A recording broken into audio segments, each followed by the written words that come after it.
Magandang araw ho sa inyo lahat mga kapatid. JDB uli, ang inyong abang lingkod. Pag-usapan naman natin ngayon, ito pong kamalasang inabot po kanina ng budget ng Office of the Vice President. Abay, dahil po sa ka-absent, ka-absent, pinili pang magdagat, di ba? Okay na sana yung magdagat, mag-isa. Di ba? Mamasyal, mag-ikot sa mga LGU, si Inday.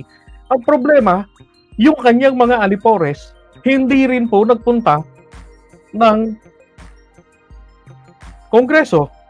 Kahapon naka-schedule ang OVP para sa plenary deliberation. So, hindi natuloy yun. No, 17 hours pinaghintay nila. Di ba? Nung nakaraan ng mga kongresista natin, Lunes, ngayon eto na. Kasi nasa Calaguas Island Sara. Wala talaga silang pinadala. And that's the last time. So pinagbigyan pa rin nila hanggang kanina po. Ito ngayon ang nangyari. Wala na naman po sila. So syempre, ito nga yung sinasabi ko Ano ba ang ano bang silbi? Bakit kailangan nandoon ang mga taga-departamento? Kasi sila po yung tutulong doon sa congressman or congresswoman na budget sponsor. Diba? Ito yung magtatanggol. Pero anong sasabihin nitong congressman to defend your budget? Because expect the attack that would come from the opposition, mga kabayan bloc, di ba?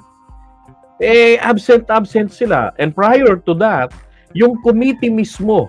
Kasi yung committee i-insist ng committee ang 733 million and 198,000. Yan ang aming suggestion. Yan ang aming SRP. Suggested retail price for the OVP for the 2025, di ba? Year. So, wala akong nagja-justify para mahabol yung 2.3 billion yata yun o 2.2 billion na requested amount niya. Di ba? Ang lagi niya sinasabi ni Sara, pinaubaya ko na sa inyo ng mga kamay ang pagdidesisyon ko. Anong gagawin nyo sa budget ng OVP? Kung ano ang anong ibigay nyo sa amin, kung ano yung magbigay kayong budget o hindi, pagkakasyahin namin. And eto na, lumitaw na nga po, nung nakaraang press conference si Kimbo during the Quadcom ay 733 million and 198,000 na lamang, di ba? Mula po sa 2.3 billion na hinihingi nila. Sabi nga ng mga kongresista, ang liit lang naman ang halagang hinihingi nila, madaling aprubahan yan Kaya lang sana naman be willing to answer. Kasi kami yung nagbibigay ng budget. I mean, kami yung nagdi-deliberate, kami yung may kapangyarihan, di ba? The power of the purse. Pero bakit hindi kami pwedeng magtanong? Di ba? We have to see na etong pera ng taong bayan nagastos ng tama. 'Di ba? Ayaw humarap. Yes, Prof. Parang budget nila actually kinuha po ito sa budget po ng OVP ng 2022. Sabi ni Stella Kimbo. Kaya po naging ganyan. Okay. Eto na. Kanina, so absent na naman sila. Ang tanong, etong si Adjong, di ba't binastos-bastos din ito ni Sara? Actually, may sulat nga ho yan si Adjong. Asa na yung sulat niya ni Adjong? May sulat yan mula rin kay VP Sara. Teka ha. Saan na yun?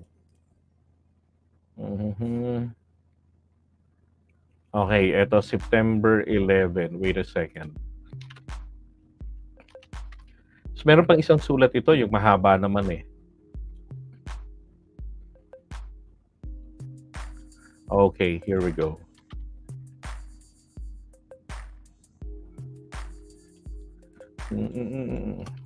Oops.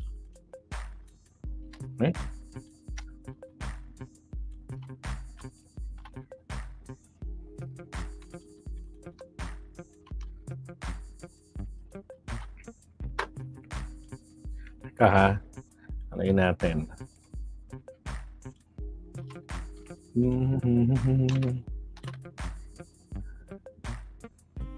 Tapos, ito.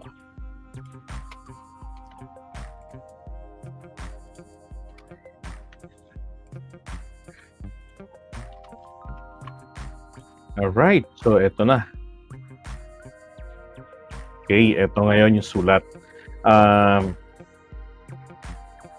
Ito yung sagot niya kay Adjong ni Sara noong 11. The Office of the Vice President acknowledged the receipt of your letter, letter of even date requesting a meeting to discuss the proposed budget of this office for the fiscal year 2025. Ito yung unang sulat ni Adjong na pag-usapan natin itong budget ninyo.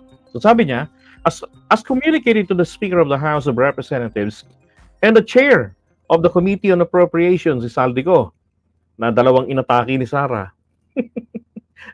The OVP has duly submitted all the required documents to the committee pertaining to its budget request for the upcoming year. Furthermore, a comprehensive overview of our proposals was presented during my presentation on August 27, 2024. In consideration of the foregoing, the OVP leaves the deliberation of our budget proposal in the plenary entirely to the pleasure of the House of Representatives. Diba? So, bahala na kayo dyan, sabi niya. So, lahat naman ng mga kailangan, pre-provide ko na eh. Tapos, yung hearing naman po nga kanina, ito sinulatan siya. Okay? Ngayon, nag-reply rin naman po si VP. Tinira na naman po niya etong committee na to. The inquiry is based on the unsubstantial allegations contained in the privileged speech by Valeriano. Okay? Tapos, may sumunod. The rules of procedure governing inquiries in aid of legislation of the House of Representatives do not conform to the Constitution and violate the rights, privacy, and dignity of persons appearing therein. Yan. Tapos ito pa. The respect of the rights of persons appearing in such inquiries has been well settled. Okay. Kanina, ang banggit niya nga rin sa press con, dapat daw irespeto. So kung ayaw mo ng isang tao, ng resource person, na maging bahagi ng pag-craft ninyo ng panukalang batas, since this is going to be for the purpose of in aid of legislation, bahala kayo, manap kayo ng ibang resource person. Kita nyo yung ganong klase ng pangangatuwiran. Di ba? Nagkataon, hindi naman po ito about in aid of legislation lang eh. Investigation din to sa kanyang ginawa eh. Diba? Sa pera ng taong bayan. Ba't ayaw bang sumagot sa mga tanong? Ano ba? Discussion of issues pending before the Supreme Court. Sabi niya, issues already pending before the Supreme Court should not be discussed before the HOR. Mali ho siya ron. Bakit? Hindi ho yan kasi governed ng sub judice rule ang mga committee hearings in aid of legislation. Okay? Unless it is in aid of Marites, then covered ito. So, abogado pa yan. Lest we violate the rule on sub judice or the rule that restricts comments and disclosures pertaining to judicial proceedings. Speaking of commenting on the matter may directly or indirectly impede, obstruct, blah, blah, blah. Panghuli, ito ho matindi, mga kapatid. Tignan nyo naman. Inutusan na. Sabi niya, further, as repeatedly invoked, the OVP has been cooperating and coordinating with the Commission on Audit in accordance with the latter's rules of procedure. Right. To date, the audit process has not been terminated. Bakit? Pinagbibigyan pa kasi sila, mula nang ma-receive ninyo yung notice of disallowance, you still have 6 months. Diba? So within the time frame, pwede kayong sumagot, itama nyo yung pagkakamali nyo. Pero, pag ikaw ay na-red flag, that is your time, diba, to be reminded, hey, you're doing something not really right. Diba? But still, you have time, diba, para itama. Pero pag matigas ang ulo mo, tinuloy mo pa rin, nilustay mo na yung pera, inubos mo na yung pera, 'di ba? Nag-submit ka na ngayon ng mga pruweba mo na hindi namin ito binulsa, ito'y ginastos namin ng tama.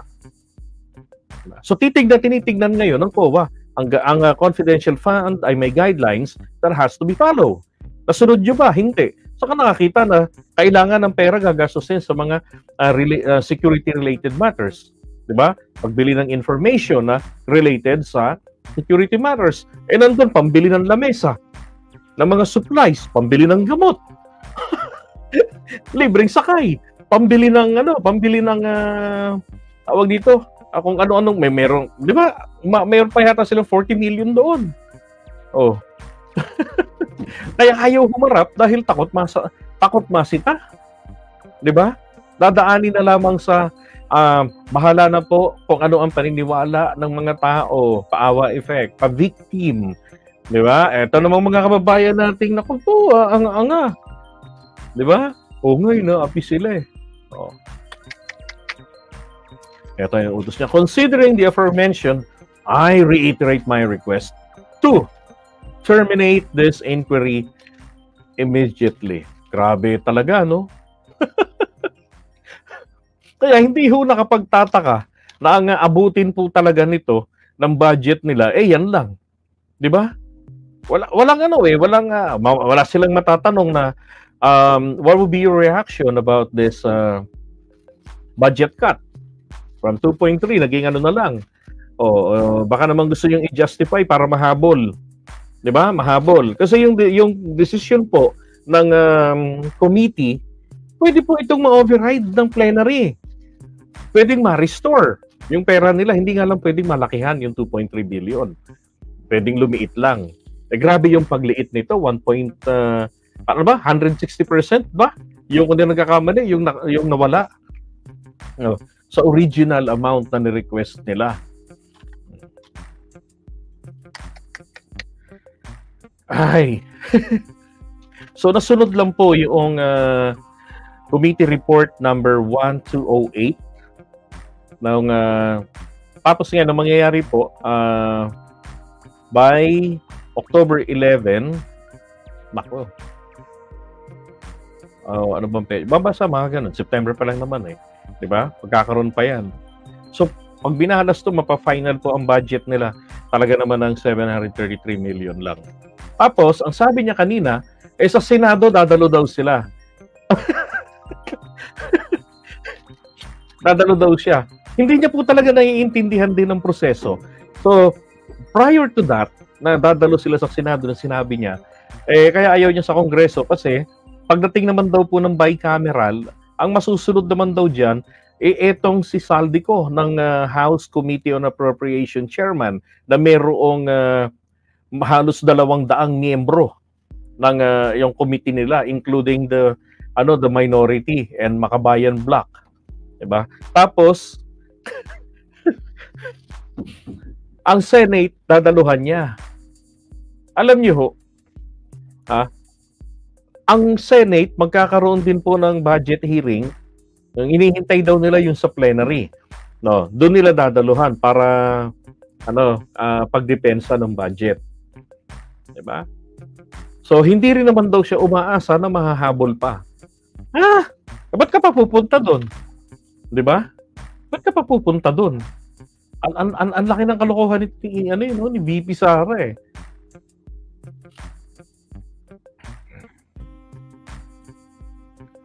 Eto, merong sinend sa akin si Leitera. Basahin ko na lang sa inyo. Patungkol ito rin sa babae kay Gloria.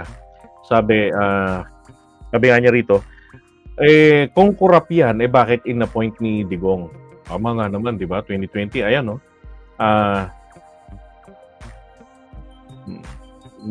Yun nga sa National Commission on Senior Citizens. In-appoint ng May 27, 2020. Diba? At then nag-take ng oath ng June 8, 2020. Appointed ni Duterte. Grabe. Yung nga yung sinasabi ko kanina, di ba? Yung matanda, pinusit ni Sara. Dalawang kapalpakan ang nangyari sa kanila ngayong araw na to. Di ba? Yung pasabog po sumambulat right on their face. Diba? Mula dyan kay Mercado. Tapos yung budget ng OVP na walang nagtatanggol kasi panay ang ano niya, sabi na lang niyang bahala kayo dyan, ganun gusto niyong gawin. Pero ang totoo, gusto niya po talagang bumaba yung budget ng OVP. Diba? Tapos sasabihin nila, kaya hindi kami nakagalaw. Kaya kami nagkukuya-kuya-koy, wala kaming pamasahe. Kasi binawasan kami, nagkaroon ng malaking budget cut. Pinilay nila ang trabaho ng OVP as if may trabaho talaga. 'Di ba? Yun ang gagawin nila eh. So, ang purpose pa rin, sirain pa rin ng gobyerno, sirain ng imahe. Ay nako. Tapos ayun nga sabi, pupunta sa pagdating sa Senado dadalo, no? Kalokohan na 'yun. 'Di ba? Tama lang naman rin kung dumalo siya doon. Pero sana dumalo din siya dito sa House of Representatives. Ipagtanggol niya yung kanilang pondo. Hindi yung paulit-ulit ng impeachment. 'Di ba? Baka nga ho minamind conditioning na lang tayo ni Sara. Magulat na lang tayo bago ho makakumpleto ng case build-up kung sino man ang magpa-file niyan laban sa kanya. Ang mangyari, unahan pa sila ni Inday. 'Di ba? Unahan pa niya na kumbaga impeach me. O sampahan niya ng hilaw na impeachment case o pasampahan niya ng hilaw na impeachment case ang sarili niya. Oh, syempre madi-dismiss kasi hindi tumutugma roon sa ano ba? Is it a sufficient informed and then yung content, 'di ba? Pagka hindi po pasok sa mga dismiss. So 1 year may immunity siya. Wala nang pwedeng magsampa ng panibagong impeachment case laban sa kanya. Kung merong mga succeeding, then madi-dismiss lang lahat 'yon. So 1 year uli. 'Di ba? Madali, parang Gloria Arroyo style lang naman eh. Okay? So, iwan na natin ito. Alam niya talaga naman ang OVP natin, oo. Lakas lakas mambudol eh.